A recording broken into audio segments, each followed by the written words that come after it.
Hello students, I am Vivek Bharadwaj from Alpha English Senior Secondary School. Today we are starting the class Science Bio portion. In the Bio portion सबसे पहले हमको biology का मतलब क्या होता है उसके बारे में हम बात करेंगे। बायोलॉजी, अगर इस शब्द का हम बात करें तो ये जो बायोलॉजी शब्द है वो दो शब्दों से मिलके बना हुआ है, bio and लोगस। Bio and लोगस। Bio का मतलब होता है लाइफ और लोगस का मतलब होता है स्टडी। बायो का मतलब होता है लाइफ, लोगस का मतलब होता है स्टडी। मीन्स बायोलॉजी का मतलब है स्टडी ऑफ लाइफ। बायोलॉजी का मतलब क्या होगा? स्टडी ऑफ लाइफ, यानी कि साइंस की वो ब्रांच जिसके अंदर हम लाइफ के बारे में पढ़ते हैं, लाइफ की स्टडी करते हैं, वो क्या कहलाती है? बायोलॉजी कहलाती है। अब आप चारों तरफ आपके देखोगे तो जो लाइफ है वो दो फॉर्म में प्रेजेंट है। एक तो लिविंग फॉर्म। लिविंग फॉर्म में कौन सी बात करेंगे हम? प्लांट्स और एनिमल्स की बात करते हैं। माइक्रो ऑर्गेनिज्म भी लिविंग थिंग्स में ही आते हैं, बट वो नॉर्मलाइज से हम उसको देख नहीं पाते, इसलिए वो किस में चले जाएंगे? माइक्रो ऑर्गेनिज्म कैटेगरी में चले जाएंगे। नॉर्मली हम लाइफ की बात करें, चारों तरफ आप देखोगे तो आपके सामने दो चीज़ें हैं, प्लांट हैं और क्या है? एनिमल्स हैं। Plant and animals. Study of plant की अगर हम बात करें तो प्लांट की स्टडी जिस साइंस की ब्रांच में की जाती है वो कहलाती है बॉटनी, और एनिमल्स की स्टडी साइंस की जिस ब्रांच में की जाती है वो कहलाती है जूलॉजी। हेयर द वर्ड जू मीन्स एनिमल। जू का मतलब क्या होता है? एनिमल होता है। और लॉजी वही लोगस। लोगस का मतलब study. Means study of animals is called zoology and study of plant is called botany. तो ये तो है बायोलॉजी का शब्द का मतलब कि बायोलॉजी का मतलब क्या होता है। ठीक है, डायरेक्ट स्टार्ट करेंगे तो उसका पता होना जरूरी है हमको कि उसका मतलब क्या है। अब बात करते हैं हम बायोलॉजी में सबसे पहला जो टॉपिक आप पढ़ने वाले हो वो पढ़ने वाले हो nutrition. The first topic you have to read is nutrition. Nutrition के बारे में हम सबसे पहले पढ़ेंगे। न्यूट्रिशन क्या होता है देख लेते हैं एक बार। न्यूट्रिशन की अगर हम बात करें तो हमारी बॉडी में in the routine many metabolic activities are running on in our body in the form of catabolic and anabolic conditions.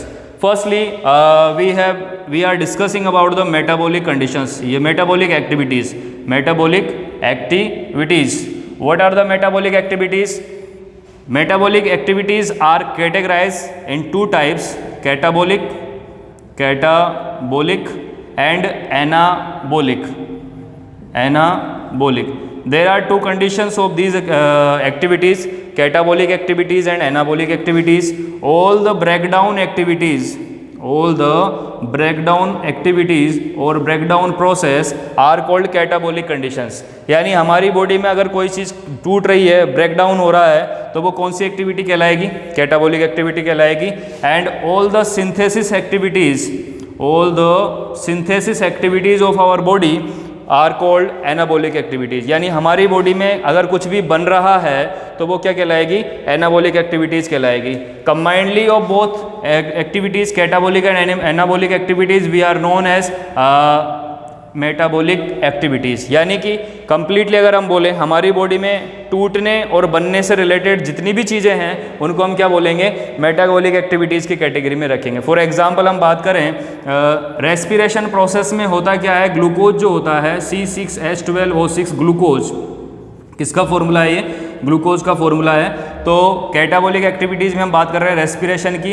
Respiration में जो ग्लूकोज है वो ऑक्सीजन की प्रेजेंस में, ग्लूकोज जो है वो ऑक्सीजन की प्रेजेंस में या एब्सेंस में भी टूटता है, लेकिन हम नॉर्मली प्रेजेंस की बात करते हैं। CO2 और H2O में ब्रेकडाउन होता है।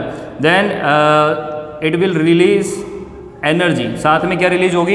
एनर्जी रिलीज होगी। तो यहाँ पर हुआ क्या? यहाँ पर ग्लूकोज का ब्रेकडाउन हुआ है CO2 और H2O में, तो ये कौन सी कैटेगरी में आ जाएगा? कैटाबोलिक एक्टिविटीज़ में आ जाएगा। दूसरी तरफ देखें हम कि प्लांट का फूड जिस प्रोसेस से बनता है जो कि है फोटोसिंथेसिस। तो ये फोटोसिंथेसिस एक ऐसी प्रोसेस है जिसमें CO2 प्लस H2O दोनों मिलकर के ये सनलाइट की प्रेजेंस में कार्बोहाइड्रेट यानी कि प्लांट फूड बनाते हैं। ये आज हम पढ़ेंगे, मतलब इस चैप्टर में हम यही पढ़ने वाले हैं, कार्बोहाइड्रेट कैसे बनता है। तो कार्बोहाइड्रेट बनाते हैं यानी कि यहाँ पर दो सबस्ट्रेट मिलकर के एक नया प्रोडक्ट तैयार कर रहे हैं, यानी कुछ सिंथेसिस हो रहा है, इसलिए इसको हम किस में रखेंगे, मेटाबॉलिक कंडीशन में रखेंगे। तो और ये बाकी सभी जो एक्टिविटीज़ चल रही हैं, इन सभी एक्टिविटीज़ को हम मिला के क्या बोलेंगे, मेटाबॉलिक एक्टिविटीज़ बोलेंगे। ठीक है, अब यहाँ पर हमको ये पता है कि अगर चाहे तो किसी भी चीज़ को हम तोड़ें या किसी भी चीज़ को बनाएं, सबसे ज़्यादा रिक्वायरमेंट किसकी होती है, एनर्जी की होती है। यानी इन मेटाबॉलिक एक्टिविटीज़ में क्या रिक्वायर होती है, एनर्जी रिक्वायर होती है। और एनर्जी हमारी बॉडी में किससे प्रोड्यूस होती है, फूड से प्रोड्यूस होती है। ठीक है, तो ये फूड हमारी बॉडी में जो जब जाएगा तब ये क्या क्रिएट करेगा, क्या प्रोड्यूस करेगा, एनर्जी। तो फूड को लेने का जो तरीका है वो तरीका ही क्या कहलाता है, न्यूट्रिशन कहलाता है। और इस फर्स्ट चैप्टर में हमको किसके बारे में पढ़ना है, न्यूट्रिशन के बारे में पढ़ना है। तो नेक्स्ट क्लास में हम स्टार्ट करेंगे न्यूट्रिशन क्या होता है, इसके टाइप्स क्या होते हैं और कैसे प्लांट के अंदर न्यूट्रिशन होता है, एनिमल्स के अंदर न्यूट्रिशन होता है। Thank you.